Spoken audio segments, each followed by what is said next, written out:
ভর্তা ভাত আমাদের সকলেরই পছন্দের, আবার ভর্তার শেষে এভাবে বাটনায় যদি ভাত মেখে খাওয়া হয় তাহলে সেটা আরও বেশি ভালো লাগে। আমি তো ভর্তা শেষে এরকম করে ভাত না খেলে আমার ভালোই লাগে না। তো যাই হোক, ভর্তা করার শেষে আমরা কিন্তু এভাবে ভর্তা ভাত দিয়ে মেখে খেয়েছিলাম, বেশ মজা ছিল। আর কিভাবে ভর্তাটি তৈরি করেছি সেই রেসিপি আপনাদের সাথে শেয়ার করব, আশা করছি ভালো লাগবে। এটি ছিল তিল ভর্তা। তো চলুন আমি কিভাবে ভর্তাটি বানিয়েছি দেখা যাক। অবশ্য আমার ছোট বোন এটা বানিয়েছে। আসসালামু আলাইকুম, সবাইকে আমার নতুন একটি ভিডিওতে স্বাগতম। তো আজকে আমার ছোট বোন তিল ভর্তা বানাচ্ছে, তো সেটা আপনাদের সাথে শেয়ার করব। তো এখানে আগে তিলগুলো ভেজে নেওয়া হয়েছে। এখানে অন্যান্য উপকরণ, এই যে সরিষার তেল, এরপর লবণ, এখানে নেওয়া হয়েছে পেঁয়াজ কুচি, রসুন, এখানে হচ্ছে শুকনো মরিচ। তো আজকে এই যে শিলপাটায় ভর্তা বানানো হবে। তো যাই হোক, দেখুন বানা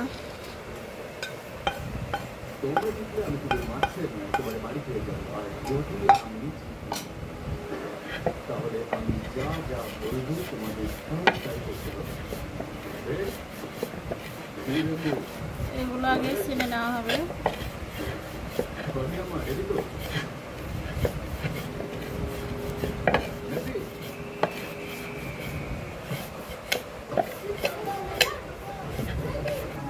তো এই যে বেগুন গুঁড়ো করা হয়ে গেছে,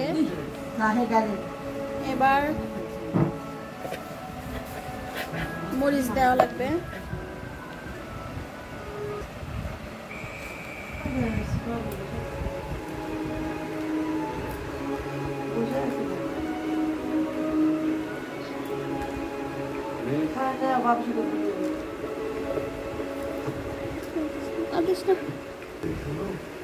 তো ওই যে শুকনা মরিচ দেওয়া হলো, দিয়ে দেওয়া হচ্ছে লবণ। এবার এগুলোকে ভালোভাবে মিশিয়ে নিতে হবে।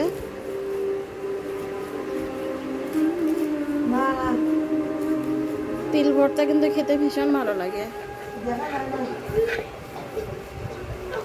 কিছুটা একদম বাদাম ভর্তার মতো। ওর নাকি খেতে খুব ইচ্ছে করছিল, তাই একা একাই ভর্তা বানাচ্ছে। যদিও আমারও খুবই পছন্দের, আপনারা কে কে পছন্দ করেন অবশ্যই জানাবেন। তো যে এবার দেওয়া হচ্ছে পেঁয়াজ কুচি এবং রসুন।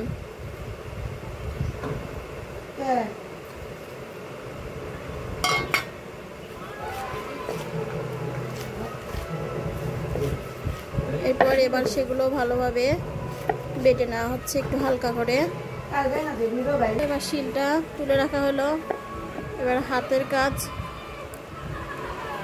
এবার সবগুলো ভালোভাবে মিশিয়ে নিচ্ছে।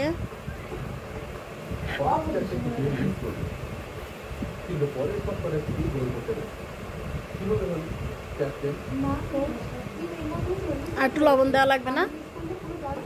তেল দাও, তেল দাও।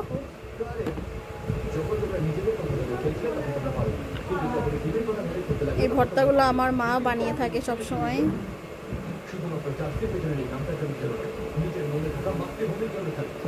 মাঝে মধ্যে বাড়ির ছোট মেয়েদেরকে এভাবে কাজে লাগানো উচিত, তাই না? কি বলো?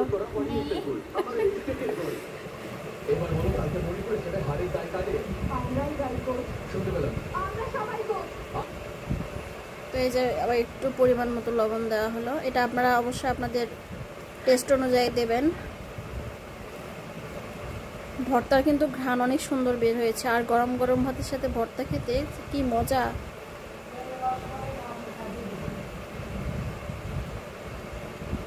তো একটু খেয়ে বলো কেমন হয়েছে।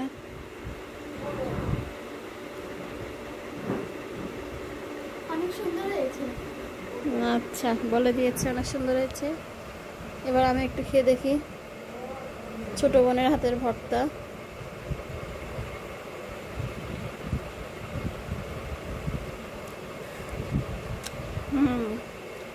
সুপার মজা হয়েছে।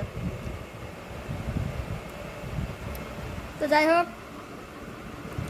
এই যে ভর্তা এবার বাটিতে তুলে নেওয়া হচ্ছে।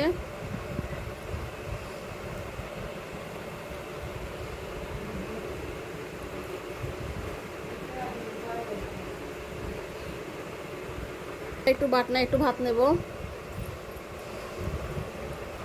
মাটির বাটনা ভর্তা সেই মজা।